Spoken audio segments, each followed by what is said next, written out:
अस्सलाम वालेकुम। पाकिस्तानी बच्चे MRS चैनल से मैं मोहम्मद रियाज शाहिद आज आपको मिलवाने जा रहा हूँ मैकेट्रॉनिक इंजीनियर रेहान रियाज से, जो हमें कुछ इन्फॉर्मेशन देंगे। अस्सलाम वालेकुम जी। वालेकुम अस्सलाम। रेहान, ये हमारा चैनल जो है ये बच्चों के इन्फॉर्मेशन के लिए कुछ इंटरव्यू टेलीकास्ट करना चाहता है, जिसमें हम चाहते हैं कि बच्चों को ये इन्फॉर्मेशन मिले कि वो अगर मैकेट्रॉनिक इंजीनियर बनना चाहते हैं तो उनको 9th-10 में कौन कौन से सब्जेक्ट रखने चाहिए। ठीक है। सबसे पहले आप सबको खुश आमदीद। मेरा नाम मोहम्मद रेहान रियाज है और मैं university of engineering and technology Lahore का तालिब इल्म हूँ। मैंने अपनी डिग्री 2016 में मुकम्मल की है मैकेट्रॉनिक्स एंड कंट्रोल इंजीनियरिंग में। जहाँ तक ताल्लुक है इंजीनियरिंग फील्ड में आने के लिए एक मैट्रिक के स्टूडेंट के लिए, तो सबसे ज़्यादा ज़रूरी है कि वो साइंस सब्जेक्ट्स का इंतखाब करे बनिस्बत आर्ट्स के सब्जेक्ट्स का, क्योंकि साइंस के सब्जेक्ट्स जो हैं वो एक पहली सीढ़ी है इंजीनियरिंग की तरफ। अच्छा, इसमें मिनिमम कितने मार्क्स, कितने परसेंट होने चाहिए जो वो आगे चल के इस अपनी मैकेट्रॉनिक इंजीनियर की एजुकेशन हासिल कर सके। जी, देखें, इसमें कोई पर्टिकुलर क्राइटेरिया नहीं है कि आपके मैट्रिक में इतने परसेंट मार्क्स हो जाएंगे तो आप एलिजिबल हो जाएंगे या आपको एक सीट मिल जाएगी इंजीनियरिंग यूनिवर्सिटी में। सही। या अगर आपके इस इतने कम हैं तो आप नहीं ले सकते। अच्छा। तो इसमें कोई पर्टिकुलर क्राइटेरिया नहीं है, कोई वो नहीं है। लेकिन एक अच्छे स्टूडेंट के लिए, क्योंकि अब आजकल हमने देखा है कि पिछले कुछ बरसों में बच्चे बहुत अच्छी मेहनत कर रहे हैं और बहुत कॉम्पिटिटिव रिजल्ट्स आ रहे हैं, तो आपके पास गलती का चांस और मार्जिन बहुत कम है जी। तो आप अगर जितने अच्छे मार्क्स ले सकेंगे तो उतने ही आपको अच्छे कॉलेज में एडमिशन मिलेगा। किस सब्जेक्ट पे ज़्यादा इन्हें तवज्जो देनी चाहिए? मेरे ख्याल में आपके जो साइंस सब्जेक्ट्स हैं उसमें आपके पास फिजिक्स, केमिस्ट्री, बायोलॉजी या कंप्यूटर साइंस और मैथ्स, ये जो 4 सब्जेक्ट्स हैं इन पे आपका बहुत फोकस होना चाहिए। लेकिन इसका हरगिज़ मतलब ये नहीं है कि आप जो आर्ट्स के सब्जेक्ट्स हैं जैसे इंग्लिश हो गया आपका, उर्दू, इस्लामियात, इन पे आप अपनी कंसंट्रेशन लो कर सकते हैं। इंग्लिश जो है एक किसी भी आगे फर्दर स्टडीज़ के लिए एक बेसिक आपकी रिक्वायरमेंट है, तो आपका इंग्लिश की जो बेसिक्स हैं वो स्ट्रॉन्ग होना बहुत ज़रूरी है। अच्छा, इसमें ये मैकेट्रॉनिक है क्या?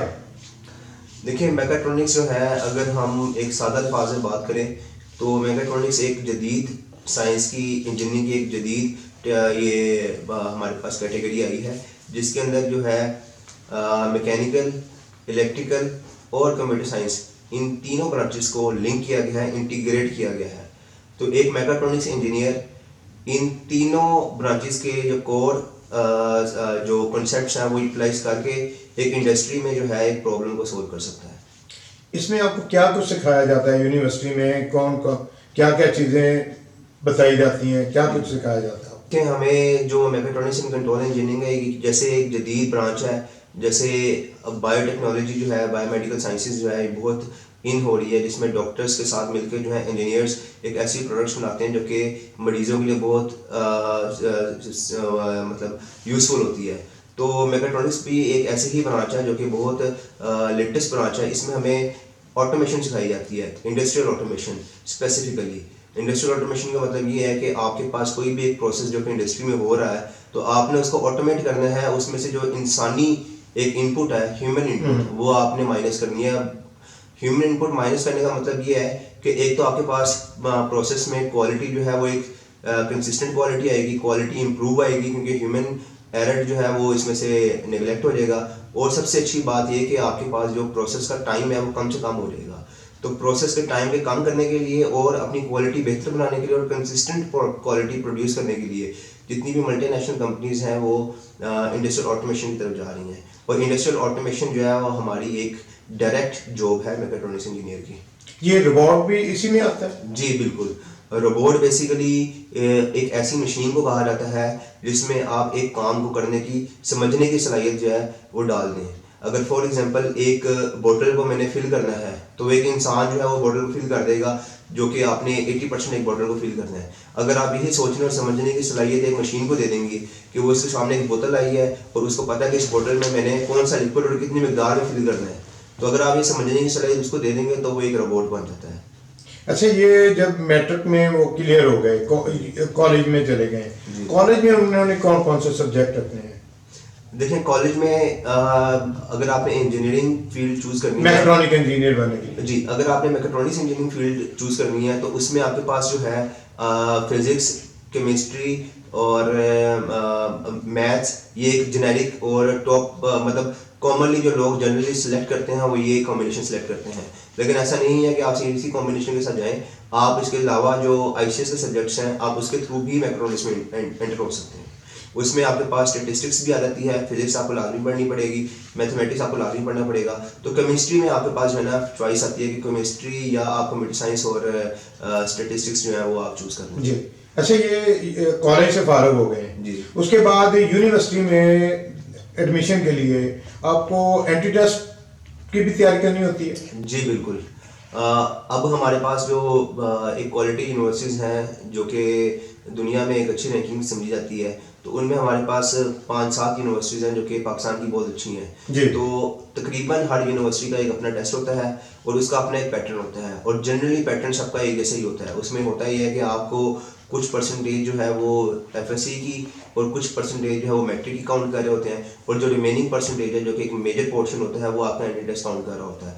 फॉर एग्जांपल अगर आप नस्ट की बात करें तो जब मैंने दिया था, अभी मुझे लेटेस्ट प्रोपोर्शन याद नहीं है, लेकिन अराउंड 50-50% होता है, या आपका 70-30 होता है। 70% आपका जो एंट्री टेस्ट है वो काउंट होता है, और इसके अलावा जो 20% जो है आपके पास एफएससी होती है, और 10% जो है वो सिर्फ आपका मैट्रिक होता है। इसी तरह यूईटी लाहौर है, तो यूईटी लाहौर में भी इसी तरह से प्रोपोर्शन डिवाइड की जाती है। लेकिन एंट्री टेस्ट बहुत ज़रूरी है, और एंट्री टेस्ट जो है एक बहुत मेजर रिक्वायरमेंट है। अगर आपने किसी भी इंजीनियरिंग यूनिवर्सिटी में जाना है तो आपको एंट्री टेस्ट एक अच्छे नंबर से पास करना ज़रूरी है। अच्छा, आपने यूनिवर्सिटी से फारग हो गए हैं, जी। उसके बाद आपका जॉब का सिलसिला है। जी। आपको ये मैकेट्रॉनिक इंजीनियर को किस किस शोबे में जॉब मिल सकती है? गाड़ियों के शोबे में और कौन कौन से शोबे में ये इनको जॉब के चांसेस होते हैं? देखिए, मैकेट्रॉनिक्स इंजीनियर जो है वो एक बहुत ही जदीद साइंसेस का इंजीनियर है। ये एक पुरानी साइंसेस का इंजीनियर नहीं है, जैसे कि एक कन्वेंशनल साइंसेस समझी जाती हैं, इलेक्ट्रिकल इंजीनियरिंग और केमिकल इंजीनियरिंग, सिविल इंजीनियरिंग। ये अरसा दराज से चलती आ रही हैं और ये बहुत कदीम इंजीनियरिंग्स हैं। लेकिन मैकेट्रॉनिक्स इंजीनियर का जो शुमार होता है वो एक जदीद साइंसेस में होता है, जैसे आर्टिफिशियल इंटेलिजेंस हो गई, रोबोटिक्स हो गई।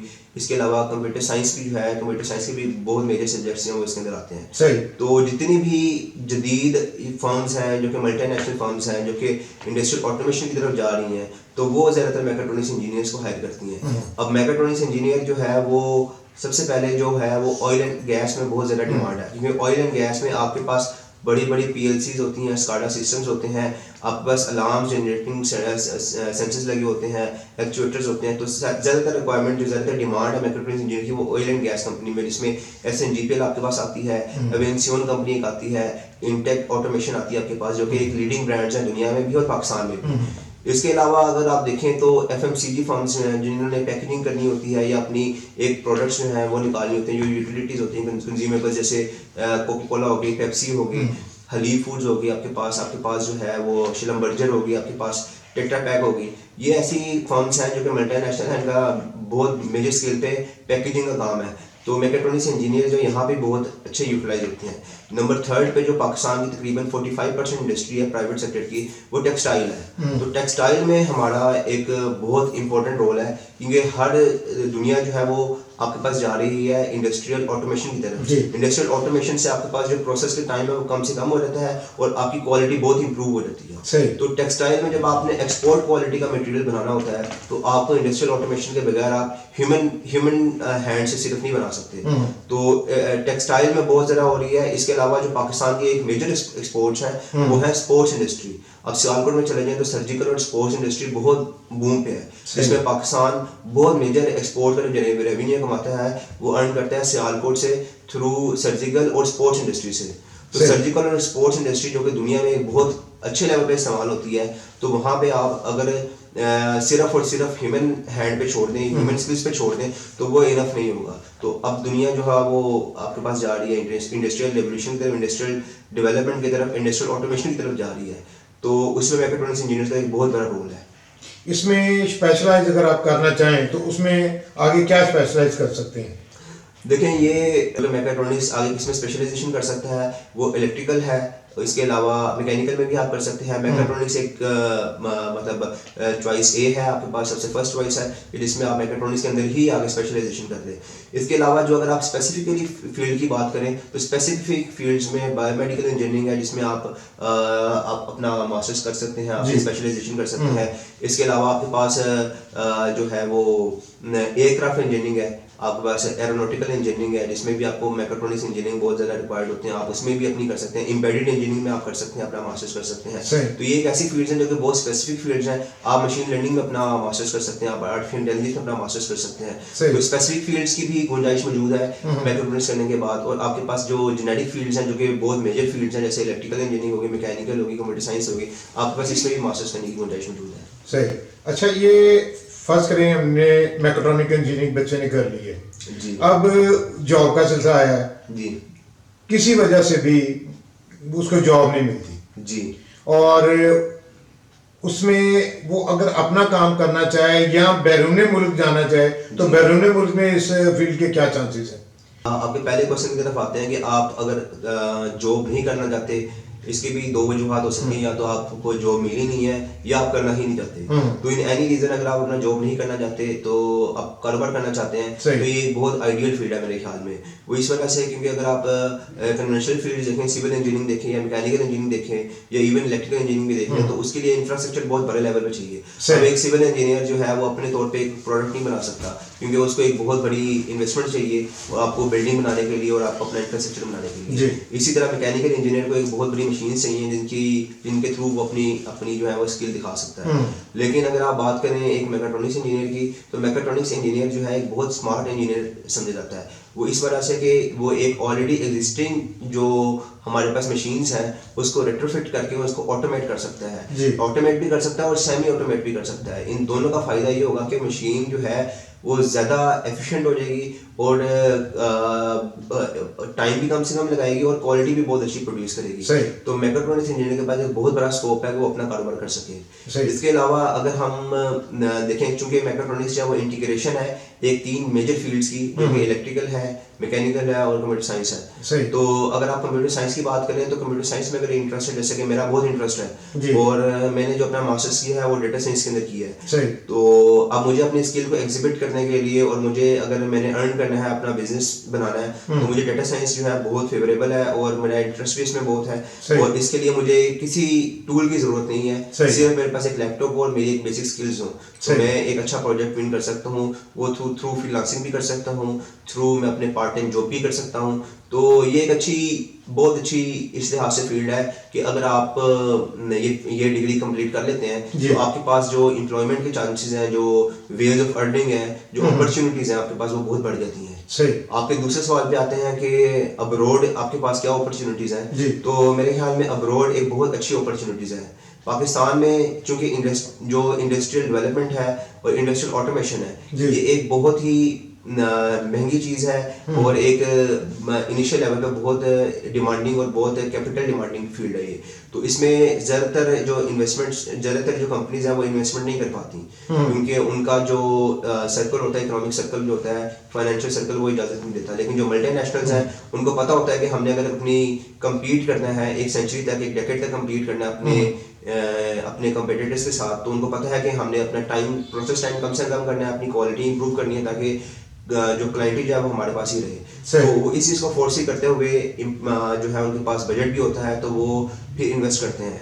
तो पाकिस्तान में अभी ट्रेंड जो है मैकेट्रॉनिक्स इंजीनियरिंग का कम है, निस्बतन कम है, अब बहुत बेहतर हो गया है इन कंपैरिजन टू 2010-2012 में। रिसेंट ईयर्स में बहुत अच्छा ट्रेंड आया है, मैकेट्रॉनिक्स इंजीनियरिंग जो है वो एक बूम कर रही है, यहाँ पे उसकी एप्लीकेशन बहुत ज़्यादा आ रही है। लेकिन फिर भी पाकिस्तान में कम है। अगर आप यूरोप की बात करें, इवन यूएसए की बात करें, तो हमारे कई ऐसे ग्रेजुएट्स हैं जो कि बहुत अच्छे और काबिल हैं और वो अपनी सर्विसेज जो हैं वो बैरून मुल्क जाके डिफरेंट कंट्रीज को दे रहे हैं, माशाल्लाह बहुत अच्छा अर्न भी कर रहे हैं और पाकिस्तान का नाम भी रोशन कर रहे हैं। तो अगर आप अब्रॉड की बात करें तो अब्रॉड में बहुत सी ऐसी फील्ड्स हैं, बहुत सी ऐसी फर्म्स हैं जो कि हमारे पाकिस्तान के मुकाबले में बहुत ज़्यादा एडवांस जी। हैं और वो मज़ीद एडवांस होना चाहती हैं। तो चूँकि मैकाट्रॉनिक्स फील्ड जो है वो एक जदीद फील्ड है, जी। तो मैकाट्रॉनिक्स इंजीनियर का जो एक स्कोप है बाहर मुलाजमत के लिए वो बहुत बढ़ जाता है। तो अगर आप मैकाट्रॉनिक्स फील्ड में आना चाहते हैं और आपको पसंद है तो आपके पास जो एक अब्रोड की अपॉर्चुनिटी है वो भी बहुत ज़बरदस्त है। सही, बहुत शुक्रिया जी, थैंक यू वेरी मच, शुक्रिया, बहुत शुक्रिया।